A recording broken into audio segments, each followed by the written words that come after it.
All right, how's it going, everybody? We are here on Friday, February 12th. We're going to talk about section 7.3 today, which is going to be trigonometric substitution. In the last class, we saw integrals that had trigonometric functions inside of them and the u substitutions or partial fraction decompositions that we might want to use to help solve those. Today, we're going to see integrals that don't have any trig expressions inside of them. We are going to perform substitutions to insert trig expressions to take advantage of the Pythagorean identities to help us evaluate the integrals. Right? Now, these are going to be some substitutions that are going to be structured differently than the substitutions that we've been doing all semester. They're still going to functionally work the same way as like a u. They're essentially an alternate version of a u substitution, but it's not going to be looking quite the same way. And so one of the things I just want to say here is which substitutions to use is not necessarily as direct, and not like any of these have been obvious for the last 2 weeks here, but these have been, these are a little bit tougher to see.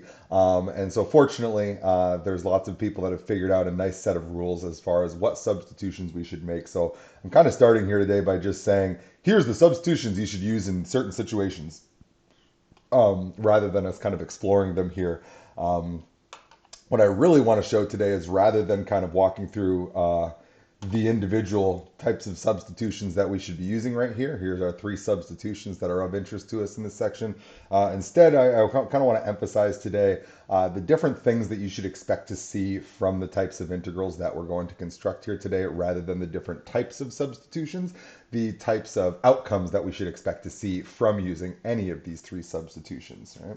And I'm just remembering right now, by the way, I have a leak in my roof, and so there is a guy coming to look at the roof between 10 and 2, which means that he may or may not show up while I'm trying to make this video here. And I'm not just going to not do anything for 4 hours today while I wait. And so I'm going to keep my fingers crossed, but there's a reasonable chance that I might have to pause partway through here and complete the rest of the video, but we'll hope not. So let's take a look at these 3 substitutions that we see right here, and I want to kind of identify a couple things relating to these guys here. We want to kind of like see what's going on before we see our first example. The first thing I kind of want to recognize here is that notice that these substitutions that we're making are structured differently than all the other substitutions we've done so far. All the substitutions that we've been doing so far this semester have been of the form u equals f of x, right? Where we're taking an expression of x things that we see inside of the integral and rewriting it as just the letter u. That's not what we're going to be doing in these cases here. Instead, our integrals are going to contain x expressions, and we are going to make an expression of x where f of theta is going to be some trig expression, right? A times sine of theta, stuff like that. So notice that these are structured sort of inversely as before. It used to be that we were taking a chunk of x things and calling it u. Now we're taking a single x and we're calling it a chunk of theta things out there. We're doing sort of like an inverse type of substitution here, compared to before. It's still going to work the same way, that we're going to identify x and then dx and perform the substitution. But again, kind of recognize that this is sort of like an inversely structured type of substitution. The reason that we're going to make these substitutions is that we can take advantage of some of our Pythagorean identities. When we are performing this substitution here, we're going to be using our sine squared of theta plus cosine squared of theta equals 1 as our primary identity that we're using right here. And for our second 2 right here, this is going to be relating the tangent and the secant terms here. So we're going to be using our relationship tan squared theta plus 1 equals secant squared of theta. Hey, RGBT, we are looking at a Calculus 2 class right here. Yes, I'm teaching a Calculus 2 class here. Now, the reason that you should know to recognize terms that look like this is because you have seen when you've taken trigonometry classes and you've kind of solved for some things that look like this. When we make statements like x equals a sine theta, my question to you is, can you draw the triangle that's related to this? And I think that I can do that here. I solve for sine of theta, and this allows me to draw a triangle. Sine is opposite over hypotenuse, so that should be x over a. And what we're going to see, nope, that's tangent right there. I just did opposite and adjacent right there. Opposite over hypotenuse right here. Opposite is x, hypotenuse is a, and that is introducing for us down here an a squared minus x squared term. So you should see why we're kind of relating radicals that look like this to be associated with these types of substitutions. It's based on these right triangles that you guys have drawn in trigonometry class right there. So again, we want to kind of hunt down these strategies that are associated with these and ask ourselves, why do we care to make these substitutions? When should we expect these types of things to come up? So the first thing that I want to look at here today is to acknowledge that you actually don't have a way to compute the area of a circle with an integral yet, which is kind of an interesting thing right now. Yeah, RGBPT. I kind of do a live lecture here for some of the people, and then this ends up just being a recording for the remainder of my students afterwards, since I can can download this VOD here to save it for the rest of the class. This is sort of like a optionally live or after the fact course lecture here, exactly. So what I want to do here is, as we usually like to do when we're introducing a new idea, it's usually good to, oh, you're good, man. I like to have a little bit of interaction right here. But I also am going to kind of do the lecture. But if you have questions that are relating to that, I would be happy to talk about them. So area of a circle, a very, very basic geometric shape. We all certainly know how to compute the area of a circle geometrically, but the question is, could we do it by way of calculus? So I want to do first, again, kind of our verifying that this technique is going to produce for us the answers that we know we should be getting. So what I want to do is find the area of half of a circle of radius 1, right? So I am picturing here that we're going to do half of a circle right here of radius 1. So it's going to go from 1 to negative 1. And the first thing we should do is we should just say what's the answer we're going to get, right? That's a typical thing for our example ones is do something to confirm knowledge that you already have so that you start getting comfortable with the new technique that we're using here, right? I know that the area of a circle is going to be pi times r squared, but we really only have a half of a circle here, so it should be 1/2 times pi r squared. Our radius is only 1. So we're going to be getting a 1/2 times pi times 1 squared. So I know that our answer of interest here for us is going to be pi over 2. That's what we should be getting when we're done with whatever calculus we're going to do right here. Let's see why it's been the case that you actually have not been able to do this. If I had asked you to compute the area of a circle using integration up until now, you don't have the technique to do that. And that's kind of frustrating because it's such a simple geometric shape, but the integrand is something that's really kind of actually tough to work with right here.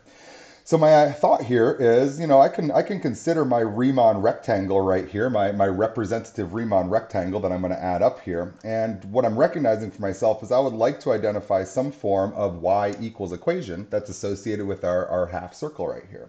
I know that the area, or that the formula for this circle, especially since I nicely centered it for myself at the origin and gave it a radius of 1, is just going to be this x squared plus y squared equals 1. We can go ahead and solve this guy for y.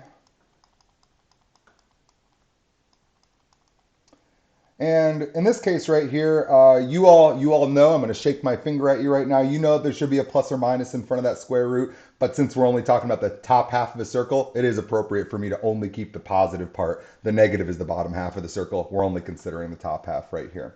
So it seems to me like I could simply set up the integral here, then the integral from negative 1 to 1 of square root of 1 minus x squared dx. This should be the area of the circle that we're interested in right here. And so I want to kind of point out that up until now, you can't do this. I don't have a direct antiderivative for this composition of functions. What I want to do, what my intuition is telling me to do, is it's saying, oh man, you got a composition of functions? Let's do a u sub right here. Let's do a u equals 1 minus x squared, and then we'll get a du equals negative 2x dx. But here's my issue. We don't have this, right? This is missing right here. I could very easily do this integral if there was like an x being multiplied sitting out front right here, but we don't have that term, right? So the point is our u sub fails right here, right? We can't make this happen because we don't have the components associated with our du term. We need extra parts in there, right? So we can't just do this by a direct u substitution. But this is the integral that represents our area, so it seems like we need a different technique to make this guy happen.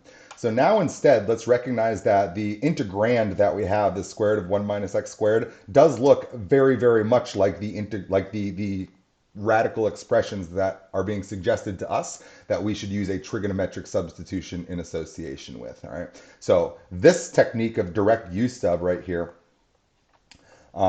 is not going to work out, but our trig ones will. RGBT, yeah, I've been thinking about doing some like programming streams as well. I don't do other math streams, but I do my trigonometry, calculus 2, and differential equation courses streamed here. I've been thinking about adding in some non-course content of some programming things as well. So I've been thinking about adding those in here soon. So let's go ahead and see if we can try and use one of these substitutions to help us out right here. All right. So our area here is going to be the integral from -1 to 1 of the square root of 1 minus x squared dx. What I'm seeing here, square root of 1 minus x squared looks to me a lot like this expression, where a is 1. It's being proposed to us that we should be using the substitution x equals a sine of theta. Let's see how this plays out for us here. So we are being told, and I'm going to try and separate out my my like integration thoughts with my strategy thoughts here.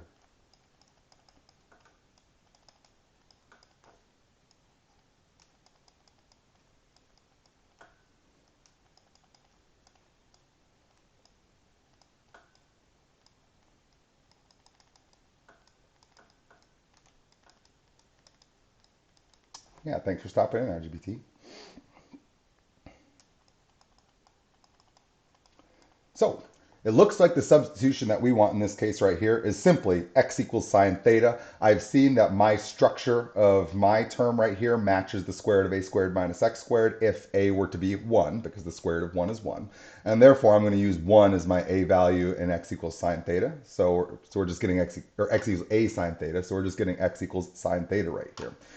I also know if I'm going to be swapping out some x terms for some theta terms, I need to swap out my dx terms for some d theta terms. So it's also the case that we can say our dx equals, and we take our derivative here, we're going to get cosine theta d theta, right? So this looks like our substitution that we want to use in association with this integral here. Let's see how this plays out really nicely for us here.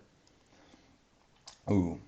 And I want to be careful here, by the way, and we're going to need to be extra careful with these guys here today, that we want to make sure that we are not confusing ourselves with our bounds of integration here. Those are x bounds of integration. We might want to swap those out here in a second. It looks like our new integrand is going to be 1 minus sine squared of theta. Our dx term now becomes cosine theta d theta. So there's two things I can see that I want to kind of manage right now. One, square root of 1 minus sine squared. That actually looks like something I can simplify really nicely. Two, I have x bounds of integration associated with a theta integral. So I kind of want to think to myself, how do I convert my bounds of integration? I'm going to recommend to you guys that I think in this section here, I typically leave my bounds of integration in terms of the original variable, do the whole problem, convert my answer in theta or u back into x, and then apply the x bounds. I don't think that's as good of a strategy here for us today. I think, and again, you can choose. There's not like a for sure right or for sure wrong way to do this, but I find it a little bit easier to convert my bounds into the new variable in this case here today. So I'm going to do that as well. So I'm going to then say also things like if x equals 1 and if x equals sine theta, then that means to me that theta should be sine inverse of 1. And this says, at what angle do we experience a sine value of positive 1? Since I know that sine is measuring height, I know that I'm getting to a sine of theta at pi halves. So that's my new replacement bound of integration for x equals 1. Similarly, if x is negative 1, and if x is sine theta, then negative 1 is equal to sine theta. That's my bottom bound of integration. And that allows me to make the statement that our new lower bound for theta right here should be the sine inverse of negative 1. This says what angle results in a sine value of negative 1? That should be negative pi halves right here. So I'm going to use positive pi halves and negative pi halves as my new bounds of integration on this integral here. So now my two things that I want to do going into my next line of work right here are, it looks like this is now theta equals negative pi halves to theta equals positive pi halves is my new bounds of integration. 1 minus sine squared, I recognize the heck out of that quantity. That is cosine squared of theta. The square root of cosine squared is just cosine, but cosine times cosine is going to give me cosine squared.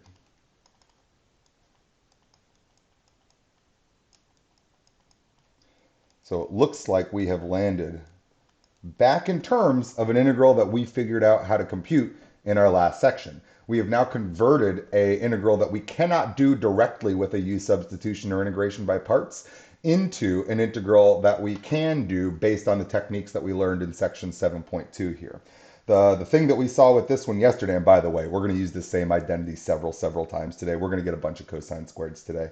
The identity that we saw in association with this one in the previous class was cosine squared of theta is 1/2 of cosine 2 theta plus 1/2. So I'm going to go ahead and use that identity here.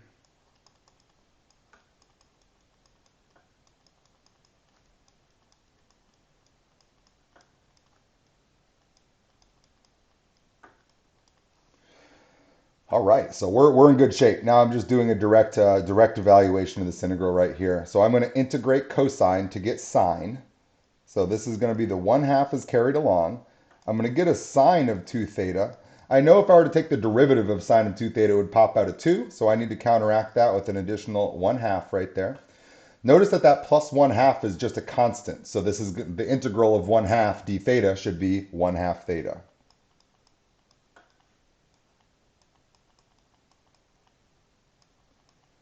I have fixed my bounds of integration to be in terms of theta, so those are the correct bounds of integration for the variables that we have here. And it looks like what we're going to be getting here is 1/4 of sine of 2 theta plus 1/2 of theta, all evaluated from positive pi half or from negative pi halves to positive pi halves here. All right, so now all we got to do is evaluate this guy.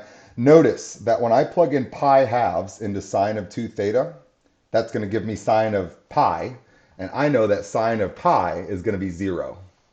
Similarly, when I do plug in negative pi halves, it's going to give me negative pi, and that's when we rotate around in the opposite direction and also land at the exact same location, right? Both of those are the location on the unit circle pointing directly to the left, where there's no height. We get a sine value of 0 in both cases right there.